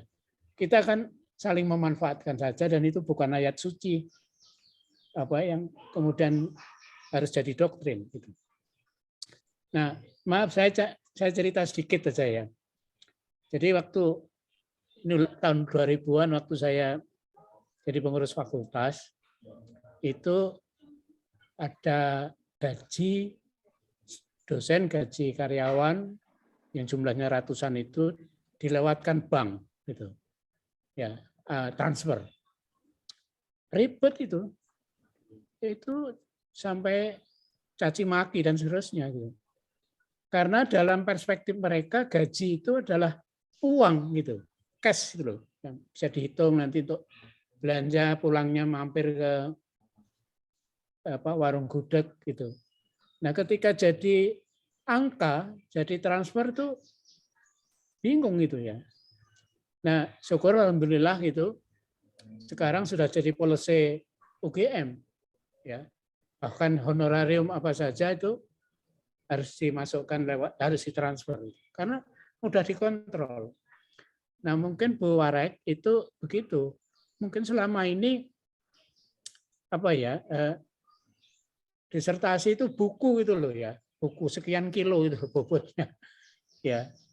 Itu jadi kita menjadi masih terngiang-ngiang seperti itu, padahal banyak negara yang saya kumpulkan dari Swedia, dari Belanda itu sudah berubah gitu ya. Sudah berubah. Jadi jangan dianggap bahwa apa yang tertulis dalam artikel itu satu kebenaran mutlak. Tidak itu. Ya, tidak objektif seobjektifnya. Objektif itu sendiri kan objektifikasi dari subjektivitas kita ya. Kalau Bu Warek melihat seorang yang gagah itu kan subjektivitas dan itu subjektivitas Bu Warek itu. Karena orang lain penilaiannya gitu. Nah, itulah letak dari karya ilmiah itu. Ini bukan doktrin, bukan ayat suci yang harus didewakan, tapi ini bisa dikritik gitu ya. Dan tradisi kritik di sosiologi sudah lama berkembang. Ada posmo, ada post-rasis, ada critical discourse, ada terus. Yang kemudian kadang-kadang saya itu terasa ketinggalan juga gitu ya. Ketika ada mahasiswa mendiskusikan suatu teori yang, loh kok ada ya begini ya. Dan beruntung mereka baik hati dengan saya kalau pulang dari luar negeri atau dari mana itu cerita tentang saya, Pak ini ada begini dan seterusnya. Dan sama ketika ketemu disiplin lain itu ya. Jadi ketemu, ini kan saya dengan Pak Arief itu kan pernah lama di 20 itu ya dulu. Disertasinya Pak Arief itu proyek kami dulu ya. Itu bagaimana kemudian bisa diskusi dengan teman-teman infrastruktur ya, teman-teman sipil, teman arsitek gitu. Yang kemudian sosiologi memperoleh relevan justru ketika bertemu dengan geografi. Ya, saya sudah tua itu belajar GIS pada waktu itu dengan Profesor Aris Marfai ya, mantan dekan geografi. Jadi sebetulnya keasikan kita sebagai komunitas akademik itu di situ. Ketika kita bisa bertemu dengan banyak disiplin. Dan kalau kita lihat gitu ya, seminar-seminar internasional, workshop internasional itu selalu tidak pada monodisiplin, selalu pada multidisiplin. Nah, jadi itu kalau pendapat saya kita nggak usah takut kalau dipakai orang lain hasil kita itu. Toh kita juga memakai hasil mereka.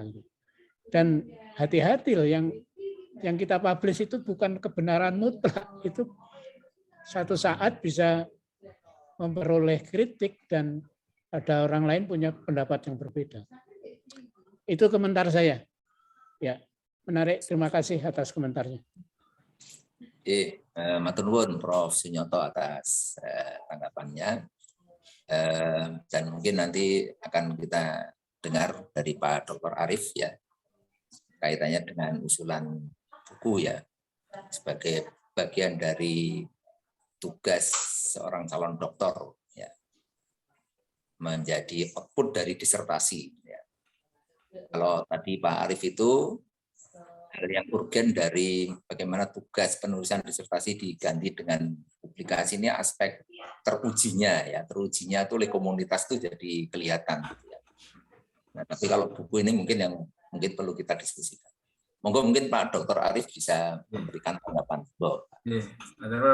Maturun Bu Puji untuk pertanyaannya. Saya bisa memahami arah pertanyaan Bu Puji, kekhawatiran kalau kita dimanfaatkan oleh jejaring internasional ya untuk eksplorasi pengetahuan. Saya bisa memahami itu.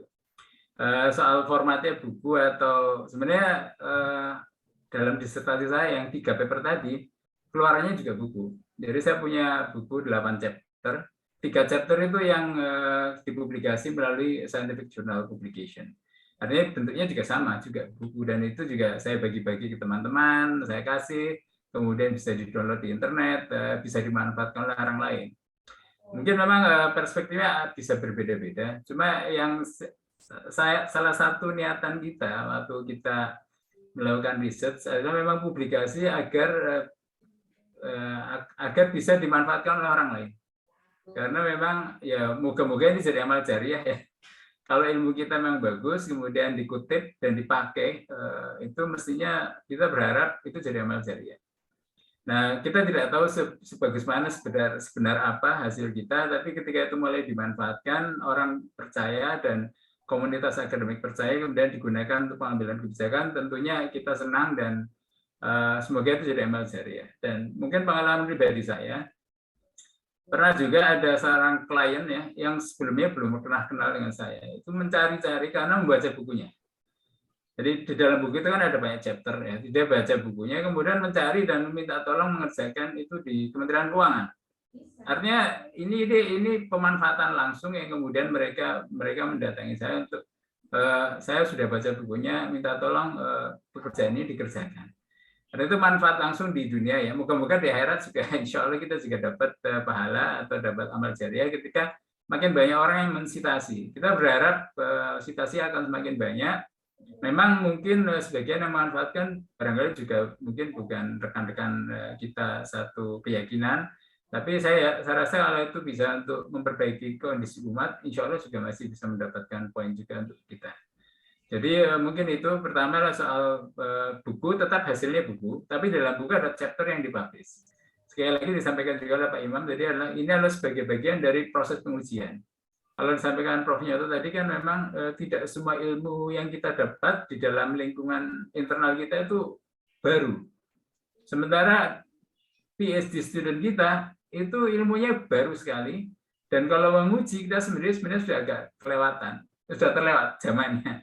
Dan itu perlu pihak lain, international independent reader, untuk bisa melihat apakah masuk akal, tidak ada redundansi dengan kegiatan orang lain, dan segala macam.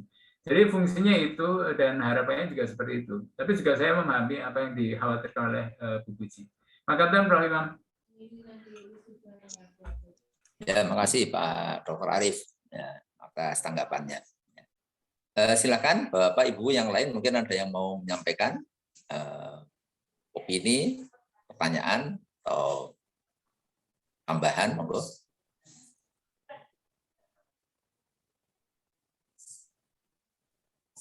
Prof. Mundir sepertinya, Pak.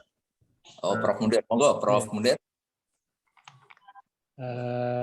Terima kasih Pak Prof. Nyoto dan Monggo, Prof. Arief gitu.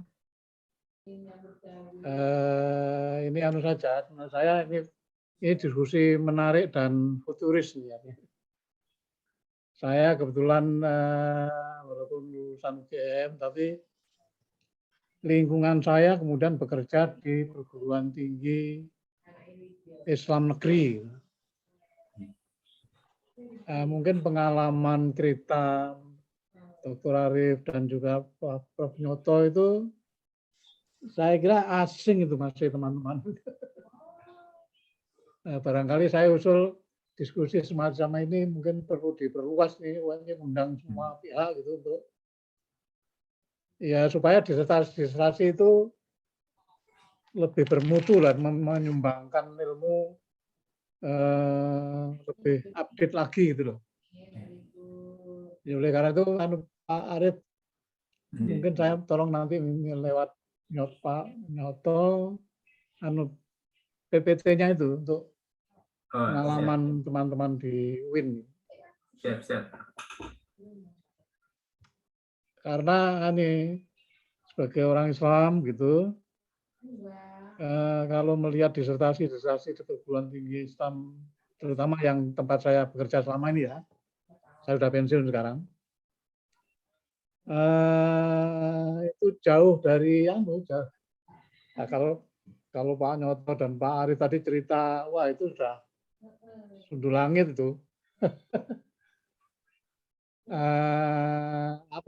Boleh dibilang itu asal jadi aja gitu. Sehingga sumbangan keilmuannya sangat minim. Oleh karena itu saya terima kasih ada diskusi semacam ini, dan saya mengusulkan UI, UMY bagaimana memperluas ini supaya perguruan tinggi kita menjadi lebih bermutu. Terima kasih. Terima kasih, Prof. Monggo, yang lain. Nimbrung, Pak. Monggo, Prof. Begini ya, ini pengalaman teman-teman UMY, program studi politik Islam ini kan akreditasinya itu unggul ya, A+ itu, dan itu katanya pertama di Indonesia. Dan yang memberikan sumbangan cukup tinggi itu adalah jurnal-jurnal internasional. Jadi jurnal internasional yang kemudian dijadikan referensi untuk akreditasi di program studi politik Islam itu jurnal internasional gitu. Ya. Dan dikembangkan juga, saya kira Mbak Nani ada di sini ya, di Magister Hukum ya. Itu seperti saya sampaikan, ujian tengah semester ini karena satu mata kuliah Sosiologi Hukum namanya, itu diasuh 2 dosen. Nah, saya pada semester awal saya tidak lakukan ujian. Jadi saya beritahu mahasiswa, ini tidak ada ujian tertulis, tidak ada ujian lisan. Ujiannya adalah Anda submit paper gitu. Jadi saya betul-betul ingin mereka untuk menjadi bagian dari dunia akademik gitu. Tidak ada, kalau pengalaman saya kalau hanya tugas makalah itu entah apa yang ditulis itu ya. Clipping ya, cut and glue itu. Nah, sekarang saya dorong untuk harus untuk jurnal. Ada 2 keuntungan. Keuntungan pertama, mutu dari tulisan menjadi lebih baik karena dikoreksi oleh redaktur jurnal gitu. Yang kedua, apa yang ditulis bisa di quote and quote dinikmati itu ya. Jadi sedekah ilmu itu ya. Bisa kaji orang gitu. Dan kalau diberi respon itu bagus. Lalu ada dialog itu ya di dalam komunitas akademik itu. Nah, saya kira ini menjadi menjadi satu input ya. Bagaimana kita sedekah ilmu ya. Kalau politisi kata Pak Nasrullah kan sedekah politik. Sekarang kita geser Pak. Tidak sekedar sedekah politik, tapi sedekah ilmu. Gitu. Nah, saya kira pola-pola seperti pikir ini mungkin memang masih agak ganjel ya, kan belum mudah diterima. Tapi tidak apa-apa, kita coba lagi dan kita sempurnakan sambil jalan. Itu Pak Imam, Prof. Imam. Ya. Terima kasih Prof. Sunyoto. Jadi publikasi itu memang bagian dari bagaimana kita berdialektika ya dengan komunitas akademik ya, sehingga nanti akan muncul respon-respon yang di situ akan memperkaya khasanah dan memperbaiki temuan-temuan ya yang bermanfaat bagi umat. Cuma tadi ya Bu Puji tadi juga menyinggung, dan ini juga kita rasakan bagaimana nembus Scopus ini bukan perkara yang mudah ya. Jadi ada hegemoni atau ada dominasi, bahkan mungkin ada komersialisasi ya, yang itu jadi persoalan tersendiri ya bagi teman-teman yang sekarang sedang menyelesaikan S3 ini. Monggo mungkin ada tanggapan yang lain, silakan. Mohon izin Prof, tadi sesuai permintaan Prof Munir, saya sudah share poin-poinnya dan monggo, Pak. juga contoh disertasinya di dalam chat, sehingga kalau mungkin Prof Munir dan teman-teman mau ingin tahu lebih detail sudah saya share. Itu aja. Iya, matur nuwun Pak Dr. Arif, mudah-mudahan ilmu amal jariah, Pak Dr. Arif. Monggo yang lain, silakan ada yang mau memberikan tanggapan. Masih ada waktu berapa saat ya? Tadi sampai jam 3 sih jadwalnya. Silakan kalau ada yang mau memberikan tanggapan. Saya Prof. Monggo silakan. Terima kasih kesempatan siang hari ini.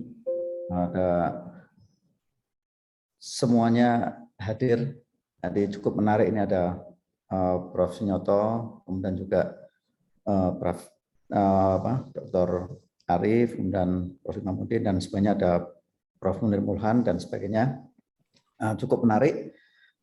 Saya sedang menempuh S3 ini di politik Islam.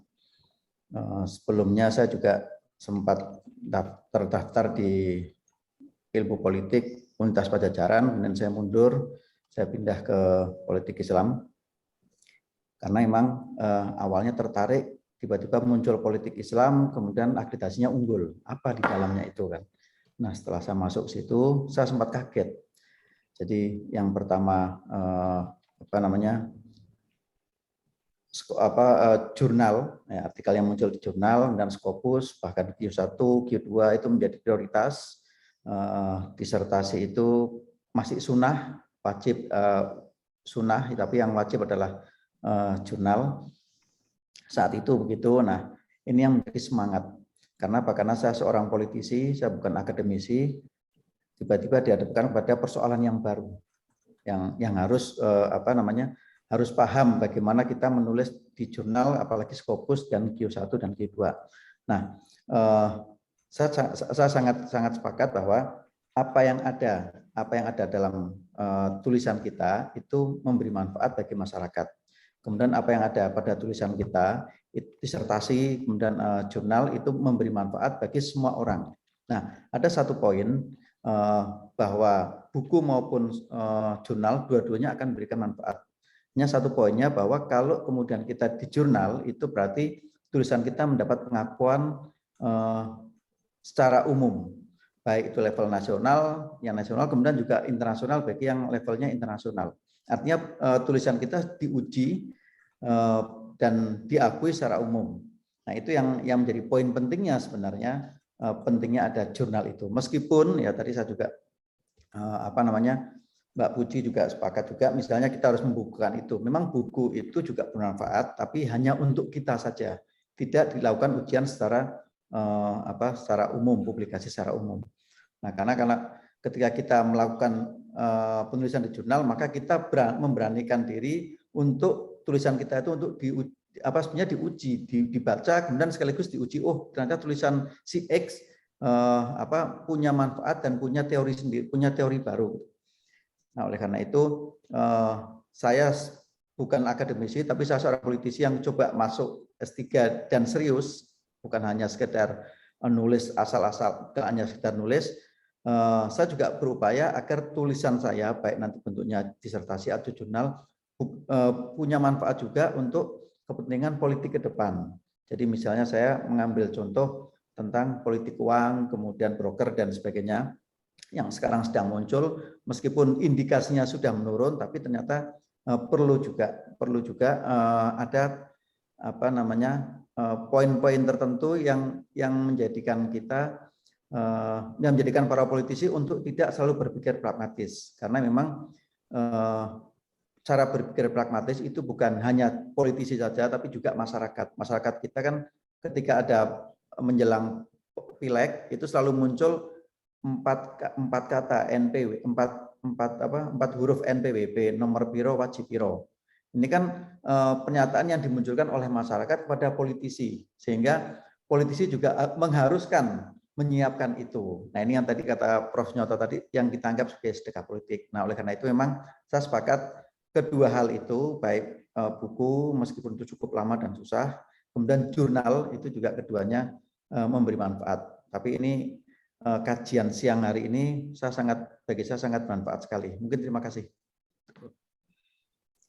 Ya, terima kasih Pak Nasrullah. Mudah-mudahan lancar studinya Pak Nasrullah. Amin. Monggo, ya, yang lain silakan kalau ada tanggapan atau pertanyaan bisa disampaikan. Mohon izin, Prof. Oh, monggo silakan. Saya kan Yayan Subandi. Tadi Pak Nasrullah sudah menjelaskan juga sebetulnya Prof. Sunyoto dan juga Pak Dr. Arif. Satu sebetulnya yang terlupakan, ya kan, ketika misalnya banyak sekali ketakutan dari mahasiswa S3 ataupun yang mau melanjutkan studi S3 dengan target ataupun syarat dari pendidikannya itu menembus jurnal Scopus. Tadi Bu Puji mungkin ya masih bersyukur sebetulnya di Sanata Dharma dalam arti masih Sinta ya, apalagi Sinta 1-5 di beberapa kampus pun gitu loh. Nah, yang terlupakan sebetulnya dengan publish ataupun di jurnal internasional yang terindeks Scopus itu sebetulnya yang kita tidak terduga-duga ya. Pengalaman saya misalnya kita akan membangun network, kita akan membangun link gitu loh. Entah itu dengan akademisi luar, entah itu dengan researcher luar gitu loh. Yang saya alami seperti itu gitu loh. Satu misalnya seorang Indonesianis, dia Edward Aspinall dari ANU kalau tidak salah, selama ini saya kontak-kontakan karena risetnya pun hampir sama dengan saya gitu loh, di S3 politik Islam itu. Nah itu yang terlupakan, yang tidak terduga-duga. Kita membangun jaringan, kita membangun network dan link, itu saja sih manfaatnya. Selain kalau berbicara buku mungkin ya bisa dibukukan gitu loh untuk disertasi kita gitu loh. Itu mungkin itu saja Pak Arif, terima kasih untuk sharingnya di siang hari ini. Terima kasih. Ya, terima kasih Pak atas tanggapannya. Silakan yang lain ada pertanyaan atau tanggapan? Saya mohon izin Pak Prof. Imamuddin. Oh, silakan Pak Iman Sumarlan, silakan. Terima kasih atas waktunya. Assalamualaikum. Prof. Imamuddin, Prof. Arif, Prof. Munir, Prof. Sunyoto Usman, dan Bang Nasrullah, rekan-rekan semuanya. Kalau saya agak berbeda, Pak Imamuddin, mungkin begini, karena kebermanfaatan tadi sudah disampaikan di acara ini, terima kasih kesempatannya. Maka mungkin setuju dengan Prof. Munir bahwa perlu ada agenda berikutnya. Gitu. Saya lebih kepada how to write qualified paper in order to publish in reputable journal, begitu, terindeks Scopus, begitu misalnya ya. Begitu Pak Imamuddin mungkin. Jadi tinggal how to-nya begitu. Gimana nih caranya untuk tembus begitu. Terima kasih. Begitu ya Bang Nas. Oke, terima kasih Pak Sumarlan. Jadi kalau tadi dikaitkan dengan apa yang disampaikan oleh Pak Dr. Arif tadi ya, mungkin aspek pembekalan ya, pembekalan yang perlu dirumuskan ya. Demikian rupa sehingga dari mulai perencanaan sampai kemudian bisa publish ya, itu ada tahapan-tahapan yang bisa dilalui dengan baik ya. Ada perencanaan dan sampai kemudian bisa publikasi di jurnal internasional. Nah ini aspek pembekalan apa yang mungkin perlu disampaikan nanti. Itu bagian dari diskusi yang bisa kita kembangkan. Oke, terima kasih Pak Iman ya. Monggo yang lain silakan Bapak Ibu. Boleh saya sharing sedikit? Monggo Pak Dr. Arif, monggo. Betul sekali ya Pak Iman, jadi saya sangat merasakan itu juga. Jadi meskipun hasil data analisis sudah setumpuk itu ya, tapi pada saat menulis, sebelum saya mengikuti Scientific Journal Publication Course, saya merasa saya tidak tahu dari mana mesti mulai. Gitu ya. Dan setelah mengikuti, alhamdulillah sehari kemudian bisa selesai, karena saya tahu persis setelah mengikuti course itu. Dan itu menurut saya yang sangat penting dan seringkali agak bukan disepelekan ya, tapi agak diabaikan. Karena begini, dalam pengalaman saya pada saat mengikuti scientific course itu, satu ada exercise pasti. Ada beberapa yang tidak mengikuti exercise karena merasa sudah paham. Padahal exercise menjadi sangat penting. Saat misalnya trainernya memberikan perintah buat introduction dengan cara begini, lakukan. Karena itu sangat memudahkan kita daripada hanya sudah dengar tapi nggak melakukan. Dan yang menurut saya membantu itu di 20 itu tidak hanya cara menulis papernya, tapi sampai kepada cara berinteraksi dengan reviewer. Karena itu juga butuh cara sendiri. Pertama, untuk memasukkan jurnalnya, bagaimana cara mencari jurnal yang relevan harus diajarkan. Kemudian ketika saat memasukkan submission, itu juga tidak seperti file PDF dikirim begitu. Langkah pertama ini, kedua ini, itu semua sangat runtut. Bagaimana cara misalkan resolusinya harus berapa, teknisnya banyak sekali. Tapi yang agak sulit juga, misalnya ketika harus menulis, karena nggak biasa ya, berkorespondensi dengan profesor di mana, itu mereka sediakan juga template-nya. Jadi tata bahasanya seperti apa, argumentasinya bagaimana, bahasa halusnya seperti apa, itu disediakan. Termasuk juga pada saat cara untuk menanggapi komentar reviewer. Karena mereka sangat cermat nanti. Paragraf 1 kesalahannya ini, nanti kita juga harus jawab paragraf ini dengan komentar ini sudah kita jawab dengan cara semacam ini. Jadi tuntunannya sangat runtut untuk memungkinkan proses komunikasinya menjadi cepat. Itu menurut saya yang sangat penting karena banyak course scientific writing itu hanya sampai menulis paper, tidak sampai berinteraksi, bahkan memberikan ibaratnya ucapan terima kasih saat itu dipublish. Menurut saya komplainnya semacam itu sangat penting, Pak Iman, benar sekali itu. Jadi itu yang saya rasakan juga dan itu sangat membantu. Dan itu sekarang juga ke mahasiswa saya S2, S1 yang lagi rajin menulis itu saya juga bisa transfer juga bagaimana caranya begitu. Itu saya tambahan Prof Imam atas pertanyaan Pak Iman. Terima kasih. Ya, terima kasih Pak Dr. Arif ya. Jadi ini memang tantangan ya. Jadi calon dokternya di samping memikirkan tentang kontennya itu juga bagaimana teknisnya ya. Kita harus memahami template ya. Masing-masing jurnal itu ada selingkungannya sendiri-sendiri dan kita bagaimana bisa mengikuti itu dengan baik sampai pada teknis juga.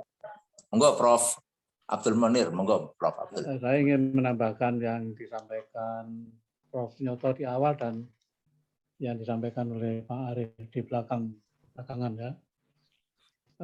Juga pengalaman membimbing mahasiswa gitu.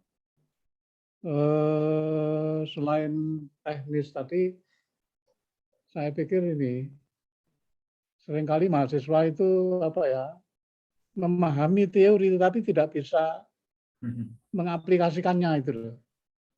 Sehingga ketika dia menyusun pertanyaan tidak seperti clipping gitu, jadi background lalu kemudian permasalahan kajian pustaka tidak nyambung. Salah satu kuncinya karena tidak memahami apa itu teori dan bagaimana memfungsikan teori. Jadi mungkin pada satu saat UMY bisa menyelenggarakan diskusi karena menurut saya ya pengalaman menguji itu paling sering nggak nyambung dengan teori yang dia pakai sendiri itu, sehingga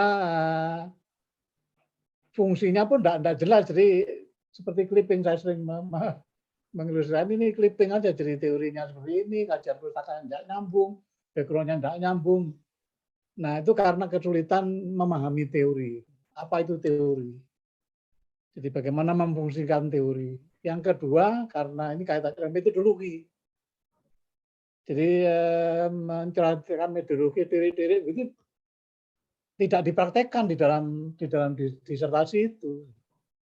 Jadi mestinya itu kan rangkaian integratif, pengumpulan datanya, analisa dan lain sebagainya. Jadi mungkin pengalaman Bapak yang lebih kaya, Pak Noto dan Pak Arif itu, dan juga saya kira mungkin diselenggarakan oleh UMY bagaimana menyelenggarakan perbincangan tentang teori. Sebelum saya pamit duluan karena ada acara. Sekali lagi terima kasih acaranya, sangat berharga. Terima kasih Prof Abdul Munir ya atas. Pak. Monggo Prof.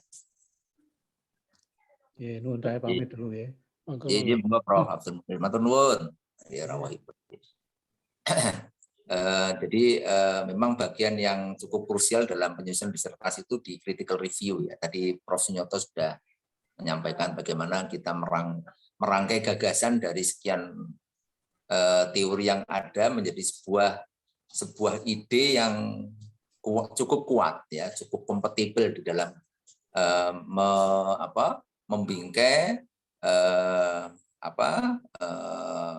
topik yang akan kita teliti, sehingga di situ menjadi menjadi sebuah kerangka pemikiran yang tadi dikatakan Prof. Abdul Munir, yaitu integratif ya. Jadi harapannya tidak hanya sekedar clipping ya. Jadi ada kontekstualisasi dari critical review ya, sehingga alur pemikirannya itu menjadi nyambung ya dengan gagasan yang akan kita teliti. Monggo silakan Bapak Ibu, ada yang mau disampaikan, masih ada waktu berapa saat ya sebelum kita akhiri, silakan kalau ada.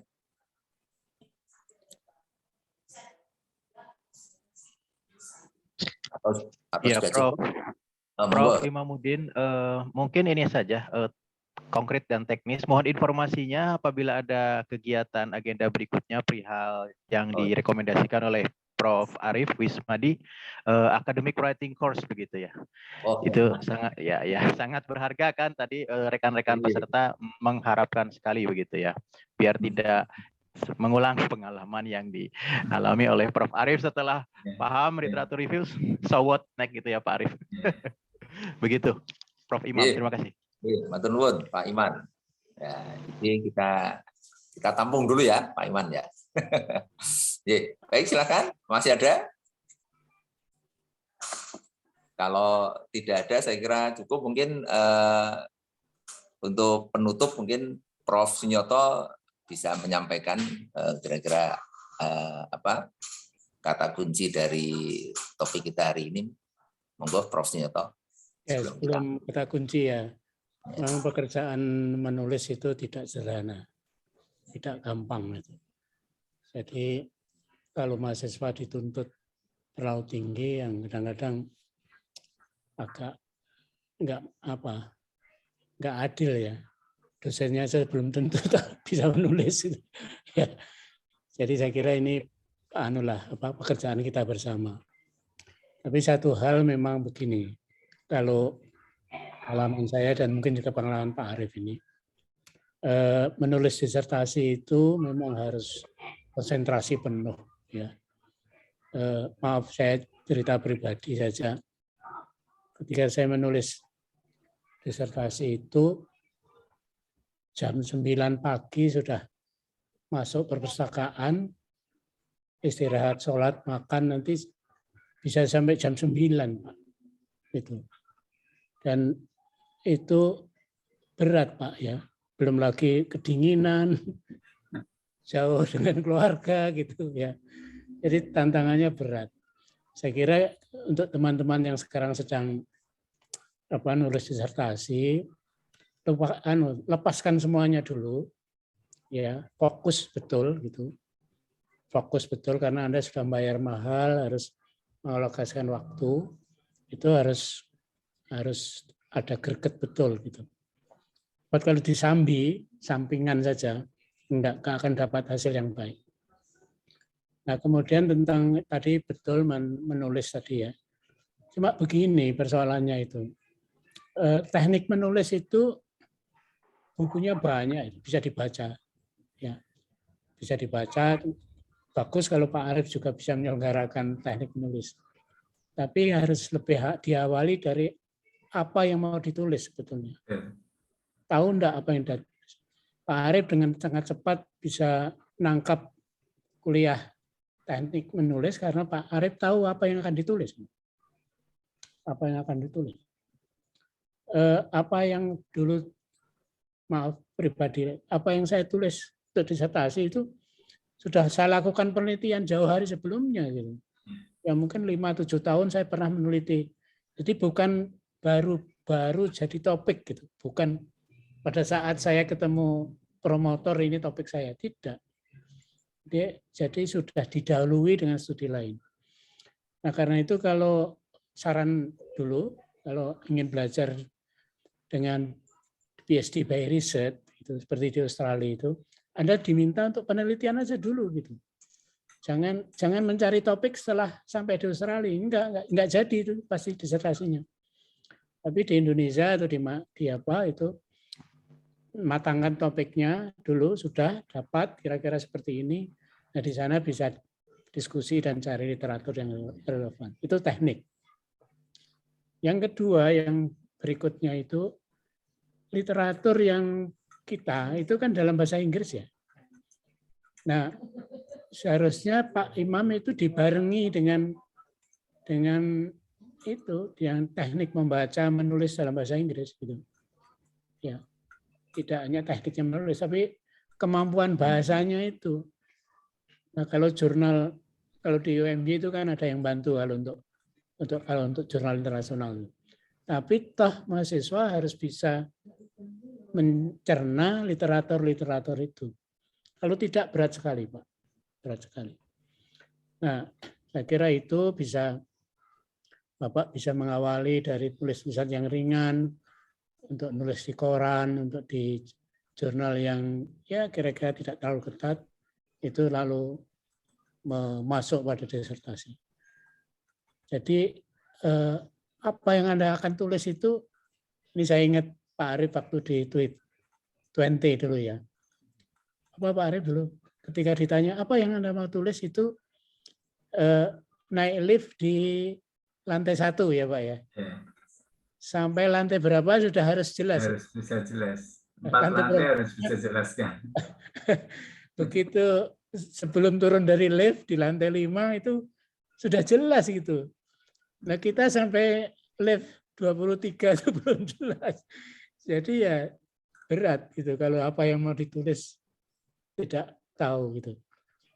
Jadi dulu itu saya kira kesan saya berkesan sekali. Pada latihan 1 ada orang tanya, so what are you doing katanya. Apa yang kamu tulis? Itu pada latihan 4, lantai 5 itu yang tanya itu sudah tahu gitu. Oh gitu. That's right gitu. Tapi kita kan enggak itu. Hotelnya sampai lantai 23 itu yang tanya tetap enggak jelas. Mumpung minger saja itu. Saya kira ini pengalaman bagus Pak Arief kalau bisa ditularkan dengan teman-teman itu bagaimana strategi menulis yang efektif dan efisien. Terima kasih Pak Imam.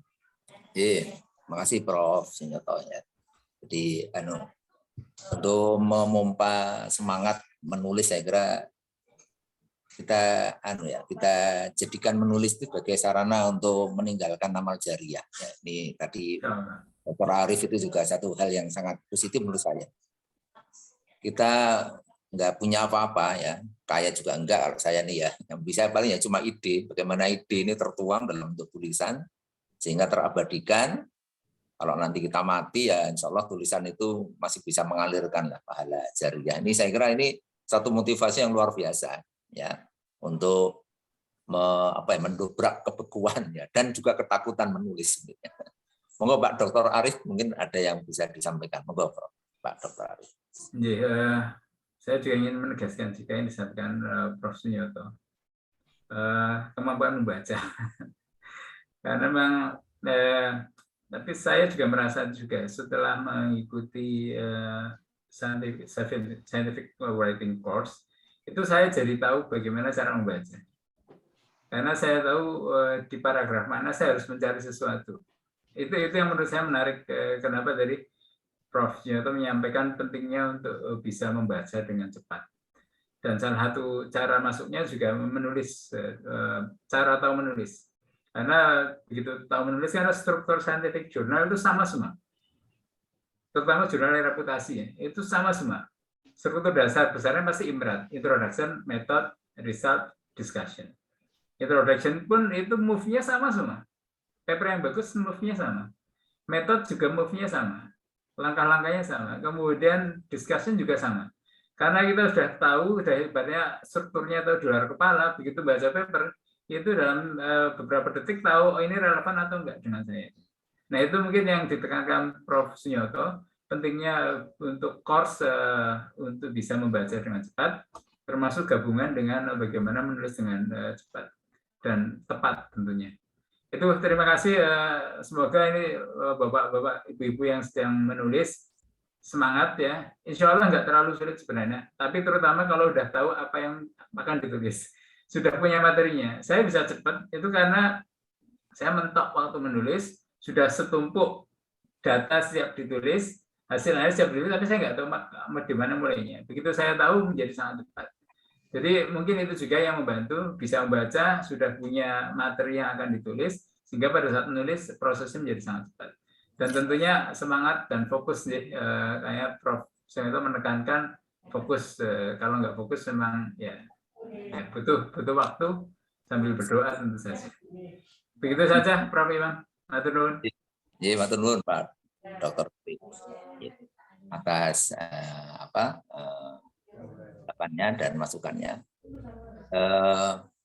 Ada statement ya yang juga mungkin untuk memompa semangat ya. Disertasi yang baik itu disertasi yang selesai. Ya. Disertasi yang selesai. Jadi kalau hanya sekedar ide tapi nggak tertuang, nggak kapan selesainya. Tapi mudah-mudahan ya dari paparan Pak Prof. Sunyoto, Pak Dr. Arif dengan testimoni yang luar biasa, ya ini menambah semangat ya. Bapak Ibu semuanya yang sekarang sedang menyelesaikan studi ya, mudah-mudahan dimudahkan Allah ya untuk bisa selesai dengan baik. Untuk usulan agenda berikutnya kita catat ya Pak Ibu semuanya, mudah-mudahan nanti kita coba cari narasumber yang pas gitu. Bapak Ibu yang saya hormati, alhamdulillah ya, jadi diskusi tematik ini kerjasama antara Universitas Muhammadiyah Jakarta dan Universitas Islam Indonesia. Terima kasih kepada Prof. Sunyoto ya, Ketua Dewan Guru Besar UMY, dan Bapak Dr. Arif Ismardi, dosen arsitek ya Fakultas Teknik Prodi Arsitek Universitas Islam Indonesia, dan juga Bapak Ibu semuanya yang ikut ya berpartisipasi berdiskusi.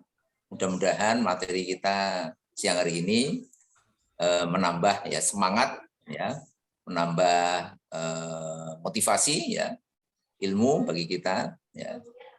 Menulis bukan sesuatu yang perlu ditakuti, tapi sesuatu yang menjadi kesempatan kita untuk berbagi ya, berbagi dan juga memberi kesempatan untuk beramal jariah bagi yang lain, bagi semuanya ya. Demikian, terima kasih ya. Dan saya selaku pemantik diskusi, moderator, seandainya ada hal-hal yang kurang berkenan, saya mohon maaf. Mudah-mudahan forum ini barokah bagi kita semuanya, menjadi amal jariah bagi kita semuanya. Amin. Mari kita akhiri dengan bacaan hamdalah. Alhamdulillah. Matur nuwun. Assalamualaikum warahmatullahi wabarakatuh. Waalaikumsalam warahmatullahi wabarakatuh. Bapak Ibu semua. Semuanya. Terima kasih. Prof. Sunyoto. Matur nuwun. Assalamualaikum.